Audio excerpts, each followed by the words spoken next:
आप एक चीज़ बताइए, एनडीए की बैठक हम लोग जानते हैं कभी नहीं हुई थी। जिस दिन इंडिया की बैठक बेंगलोर में थी उसी दिन एनडीए की बैठक बुला ली गई। और कौन पार्टी, आपको ध्यान है कौन कौन पार्टी आया था?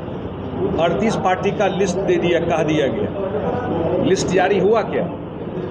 कितना पार्टी कहाँ है वो जानकारी है किसी को, कौन पार्टी थी?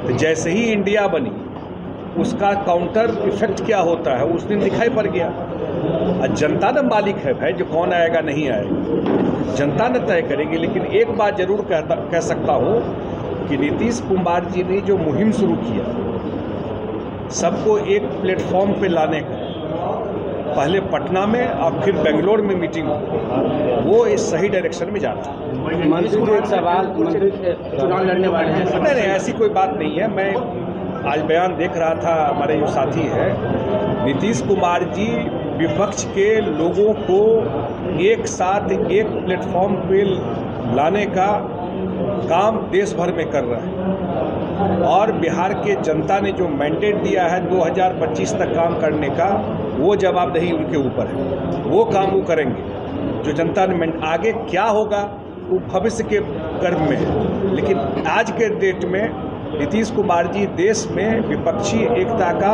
एक धुरी है और वही वो प्रयास कर रहे हैं। नहीं, अभी ऐसी कोई बात नहीं। सवाल ये है कि चुनाव लड़ने की बात होगी।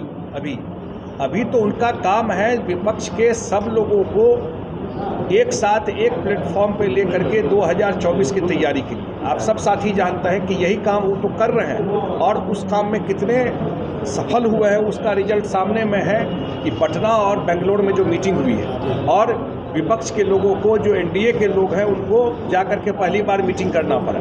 एक और सेकेंड, बिहार के जनता ने बिहार चलाने का मैंडेट दिया है, तो बिहार में गवर्नेंस को लेकर के बिहार में अभी जो स्थिति है सुखाड़ का, दिल्ली तो मॉनिटर करता है सुबह से शाम तक कि क्या हो सकता है। अभी वही काम है। यूपी को लेकर जो सवाल है, मंत्री जी एक सवाल है। समर्थन में तमाम विपक्ष के लोग थे, उन्होंने कहा कि जिनको आप समर्थन कर रहे हैं वो अगली बैठक में आप लोग के साथ जाएंगे भी नहीं। ये वो क्या कह रहा है उस पर तो मैं टिप्पणी नहीं करूँगा, लेकिन इतना प्रभाव, यही लोग बोलते थे कि कभी हो ही नहीं सकते एक साथ, और इतना प्रभाव इस इंडिया के मीटिंग का हो गया है कि उनको भी एनडीए का मीटिंग बुलाना पड़ा। और ये जिस डायरेक्शन में जा रहा है, जिस तरीके से लोग जुड़ रहे हैं, अब मैं नाम नहीं लेना चाहता हूँ, लोगों को लगता था कि ये एक दूसरे लोग एक साथ कैसे बैठे, सब बैठे ना भाई एक साथ, दिखाई पड़ रहा है ना। तो बिल्कुल सही डायरेक्शन में है और जितने हमारे साथी हैं सब एक साथ है इस मुहिम। मंत्री जी एक सवाल है, लोग और जुड़ेंगे, जाने की बात तो छोड़ दीजिए। मंत्री जी एक सवाल है, यूपी को लेकर जो बात हो रही है, चुनाव लड़ने नीतीश कुमार, सम्राट चौधरी कह रहे हैं किस मॉडल को लेके जाएंगे यूपी में? जो अपराध करते हैं या तो जेल के अंदर जाते हैं या फिर जमीन के अंदर गाड़े जाते हैं। नीतीश कुमार जी, और बिहार में खुलेआम अपराध हो रहा है। रूल ऑफ लॉ क्या होता है वो बिहार की जनता देख चुकी है और यही मॉडल है जो मॉडल सक्सेसफुल है। बिहार में फर्जी इनकाउंटर नहीं होता है। बिहार में कभी भी पुलिस को गलत इनकाउंटर करने के लिए नहीं कहा जाता है। बिहार में ये कहा जाता है कि अपराधी को सलाख के पीछे बंद करो। और इसका प्रभाव, इनका मॉडल जो है, इसका सबसे बड़ा एग्जाम्पल है कि 17 साल में बिहार में एक दिन कर्फ्यू नहीं लगा। एक दिन लगा नवादा में सिर्फ, मैं पहले भी बोल चुका हूँ। बिहार में कभी जातीय और सांप्रदायिक दंगा नहीं होने दिए नीतीश कुमार। इससे बड़ा एग्जाम्पल देश पर क्या हो सकता है?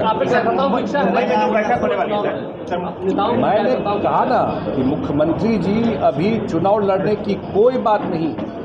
मुख्यमंत्री जी को विपक्ष के लोगों को एक साथ इकट्ठा करके 2024 में बीजेपी के खिलाफ चुनाव लड़े, उस काम में वो लगे। लेकिन आपके पार्टी आगे भी वही काम वो करेंगे।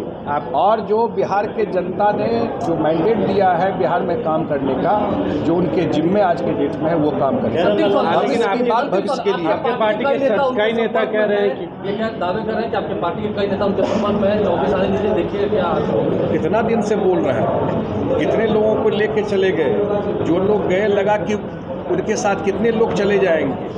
ये सब बात चलती रहती है। जदयू भुट्टा ठोक के बिहार में राजनीति करती है और नीतीश कुमार के चेहरे पर आज भी पूरे जो 13 करोड़ बिहार के लोग हैं नीतीश कुमार का चेहरा देख करके देश दुनिया में प्रतिष्ठा पाते हैं। मुंबई में जो बैठक होने वाली है, क्या अभी कोई क्लियर नहीं है, कोई बात क्लैरिटी नहीं उस चीज़ को। उसमें 1 जून से 3 अगस्त तक आप ये समझिए कि 48% कम बारिश हुआ है, जो कि बड़ा ही अनप्रेसिडेंटेड है। अब 48% कम बारिश होने से, लेकिन मुख्यमंत्री जी खुद ही रिव्यू किए हैं, बहुत तरह का फैसिलिटी दिया गया है कि जो बिजली का है 8 से 12 घंटा किया गया, लोगों को सिंचाई पहुंच सके। 2-3 दिन पहले रिव्यू किए थे जल संसाधन विभाग से, खास करके सोन नहर में, गंडक में और कोसी में हम लोग मैक्सिमम पानी पहुंचा रहे हैं, लेकिन जो दक्षिण बिहार का एरिया है वहाँ बहुत समस्या हम लोगों को हो रही है।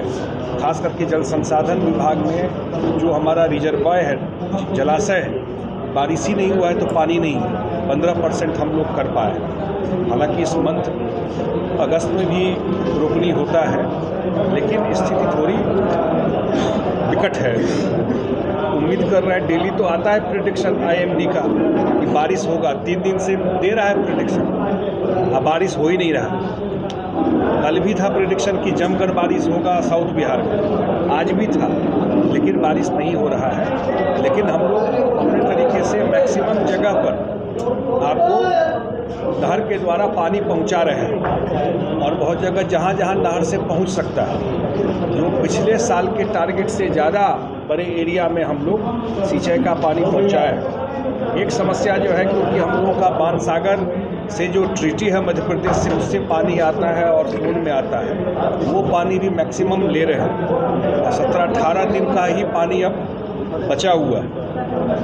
उम्मीद करते हैं जल्दी बारिश होगा तो फिर आगे भी पानी देना पड़ता है सिंचाई के लिए। स्थिति दिक्कत है, कम से कम सुखाड़ का स्थिति है, और उसमें जो सरकार को करना है वो मुख्यमंत्री जी रिव्यू करके कर चुके हैं।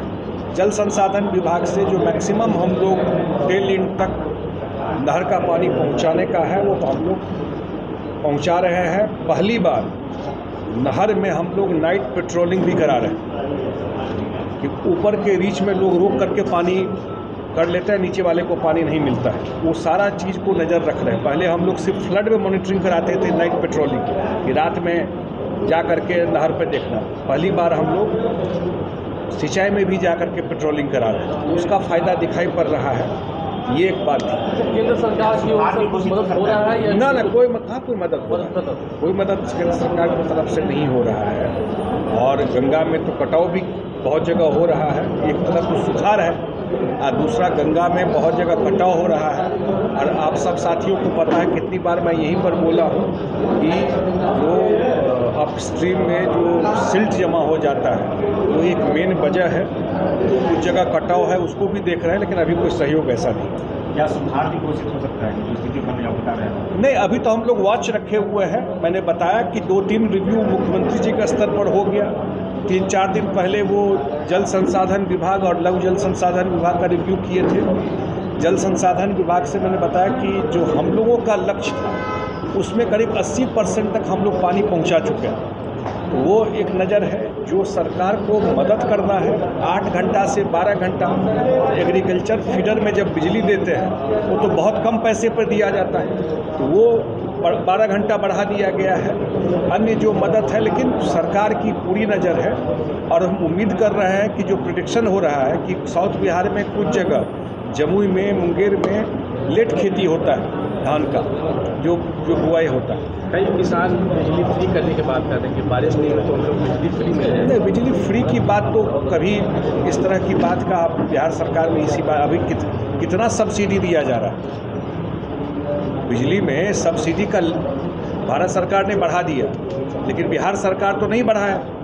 कितना सब्सिडी दिया जा रहा है, खेती में कितना पैसा लिया जाता है पर यूनिट, नील है, एक तरह से निग्लिजिबल है खेती में जो लिया जाता है। लेकिन ये डिमांड था कि 8 घंटा नहीं, ज़्यादा लंबा समय तक रहेगा तो ज़्यादा ये सुविधा होगी, वो बिहार सरकार ने किया। सर, एक पॉलिटिकल सवाल है, इस तरह से इंडिया बन गया है, अलायंस हो रहा है और तमाम चीज़ें भाजपा दल है वो साथ आ रही है।